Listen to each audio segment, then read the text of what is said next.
Assalamualaikum warahmatullahi wabarakatuh. Saya Dia Yulinta Ginase, absen 11 kelas 11 IPS 1. Hai teman-teman, gimana kabar kalian? Baik-baik saja bukan? Oke, di sini saya akan membahas tentang materi selanjutnya yang berkaitan dengan video sebelumnya. Di video sebelumnya, kita membahas tentang mitigasi bencana dan wabah virus COVID-19 yang sudah mendunia.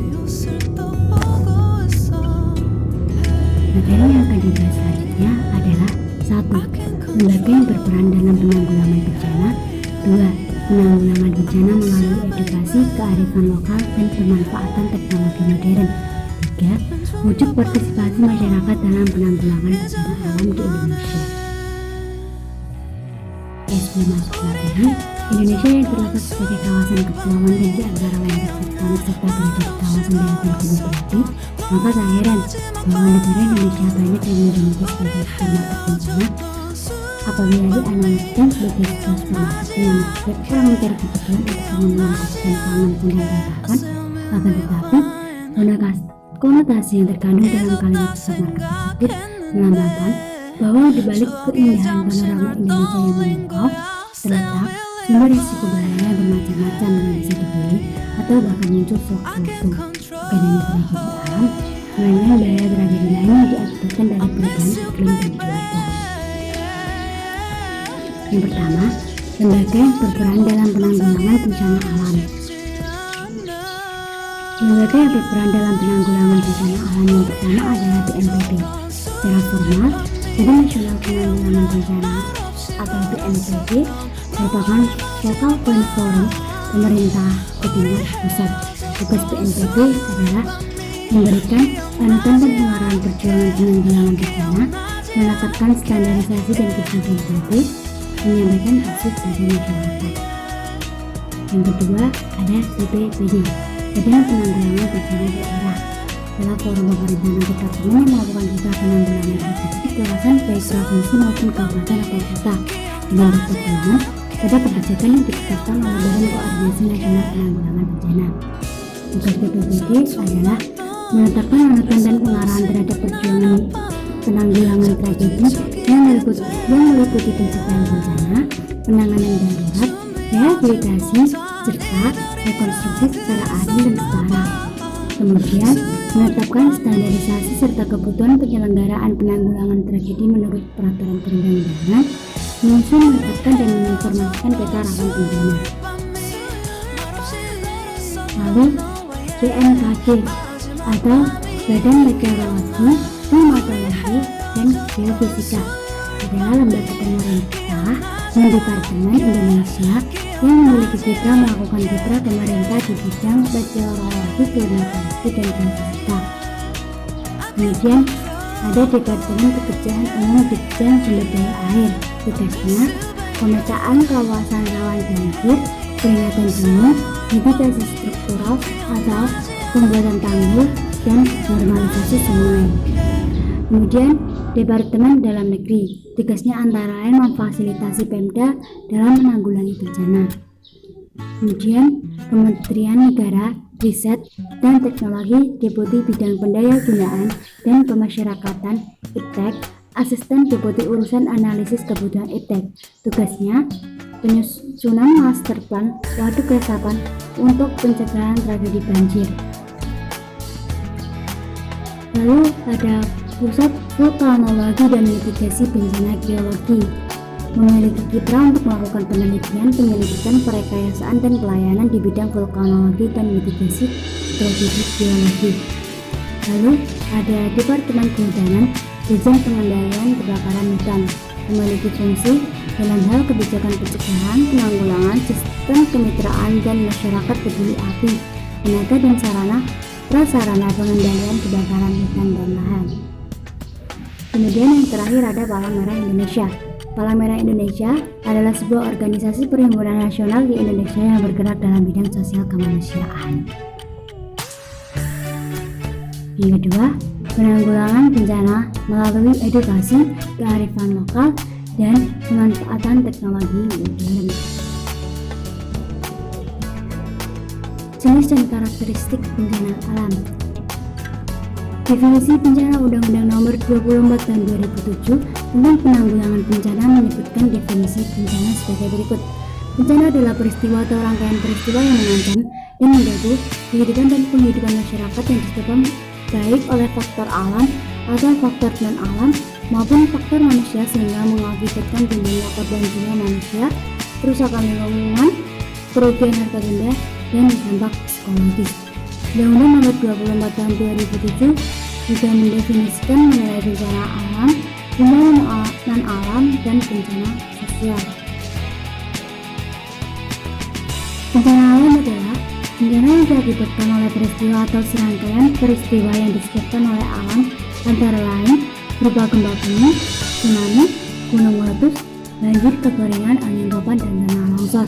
Sedangkan bencana non-alam adalah bencana yang diakibatkan oleh peristiwa atau rangkaian peristiwa non-alam yang antara lain berupa gagal teknologi, gagal modernisasi, epidemi, dan wabah penyakit. Kemudian bencana sosial adalah bencana yang diakibatkan oleh peristiwa atau serangkaian peristiwa yang diakibatkan oleh manusia yang meliputi konflik sosial antar kelompok atau antar komunitas masyarakat dan daerah. Kemudian sistem penanggulangan bencana. Dari situs bnpb.go.id, Indonesia menyadari bahwa masalah kebencanaan harus ditangani secara serius. Sejak terjadinya gempa bumi dan disusul tsunami yang menerjang Aceh dan sekitarnya pada tahun 2004, kebencanaan merupakan pembahasan yang sangat komprehensif dan multidimensi. Bencana adalah urusan semua pihak. Secara periodik, Indonesia membangun sistem nasional penanggulangan bencana.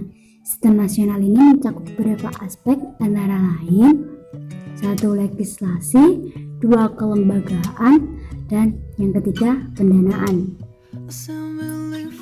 Siklus manajemen bencana. Manajemen bencana meliputi tahap-tahap sebagai berikut. Sebelum bencana terjadi, pada waktu bencana sedang atau masih terjadi, dan sesudah terjadinya bencana. Tahap pertama sebelum terjadi bencana meliputi A. Pencegahan, yaitu kegiatan yang lebih dititik beratkan pada upaya penyusunan berbagai peraturan perundang-undangan yang bertujuan mengurangi risiko bencana. Mitigasi, upaya untuk mengurangi dampak yang ditimbulkan bencana, misal pembuatan tanggul, sapu dam, cek dam, breakwater, rehabilitasi, dan normalisasi saluran. Kemudian kesiapsiagaan, yaitu kegiatan penyuluhan, pelatihan, dan pendidikan kepada masyarakat, baik di lapangan maupun operator pemerintah. Samping itu perlu dilatih keterampilan dan kemahiran serta kewaspadaan masyarakat.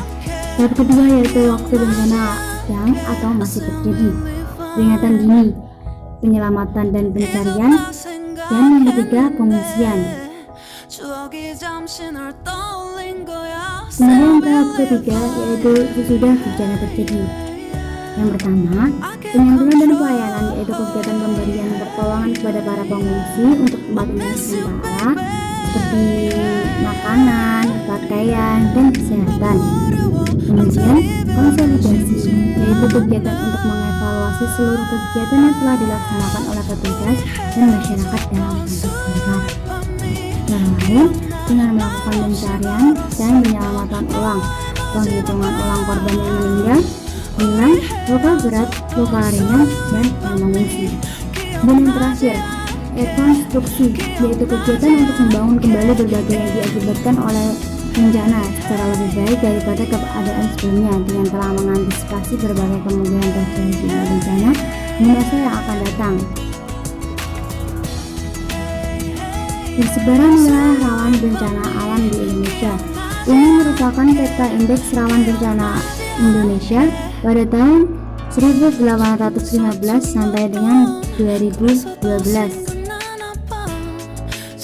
Wilayah Indonesia terletak di daerah iklim tropis dengan dua musim, yaitu panas dan hujan, dengan ciri-ciri adanya perubahan cuaca, suhu dan arah dingin yang cukup ekstrim. Kondisi iklim seperti ini digabungkan dengan kondisi topografi, permukaan, dan batuan yang relatif beragam, baik secara fisik maupun kimiawi, menghasilkan kondisi tanah yang subur. Sebaliknya, kondisi itu dapat menimbulkan beberapa akibat buruk bagi manusia seperti terjadinya bencana hidrometeorologis seperti banjir, tanah longsor, kebakaran hutan, dan kekeringan. Dan yang ketiga, wujud partisipasi masyarakat dalam penanggulangan bencana alam. Nah, ini merupakan gambar pada waktu bencana alam. Terkait penanggulangan bencana alam, masyarakat mempunyai hak. Adapun hak setiap anggota masyarakat adalah sebagai berikut: A. Mendapatkan perlindungan sosial dan rasa aman, khususnya bagi kelompok masyarakat dan rentan bencana. Yang kedua, mendapatkan pendidikan, pelatihan, dan keterampilan dalam penyelenggaraan penanggulangan bencana, mendapatkan informasi secara tertulis atau lisan tentang kebijakan penanggulangan bencana, berperan serta dalam perencanaan, berpartisipasi dalam pengambilan keputusan terhadap kegiatan penanggulangan bencana. Kemudian ada juga kewajiban setiap orang dalam penanggulangan bencana alam antara lain sebagai berikut. Yang pertama, menjaga kehidupan sosial masyarakat yang harmonis, memelihara keseimbangan, keserasian, keselarasan, dan kelestarian fungsi lingkungan hidup, melakukan kegiatan penanggulangan bencana, dan memberikan informasi yang benar kepada publik tentang penanggulangan bencana. Kemudian, ini merupakan bentuk partisipasi masyarakat yang dapat dilakukan antara lain: yang pertama, aktif dalam kegiatan identifikasi masalah kebencanaan. Yang kedua, memberikan usulan atau pendapat untuk mengurangi risiko bencana. Yang ketiga, peduli akan upaya untuk mengurangi risiko bencana. Yang keempat, menunjukkan kesadaran bahwa permasalahan bencana merupakan tanggung jawab bersama. Yang kelima, ikut serta dalam kegiatan pelaksanaan mitigasi bencana. 6. Menjaga berbagai upaya mitigasi bencana. Dan yang terakhir, aktif dalam mengevaluasi berbagai kegiatan mitigasi bencana. Nah, sekian dari saya. Untuk teman-teman, jangan lupa tetap jaga kesehatan dan kondisi kalian ya. Jangan lupa untuk tetap di rumah aja. Kita berusaha bersama-sama untuk memutus rantai penyebaran virus corona.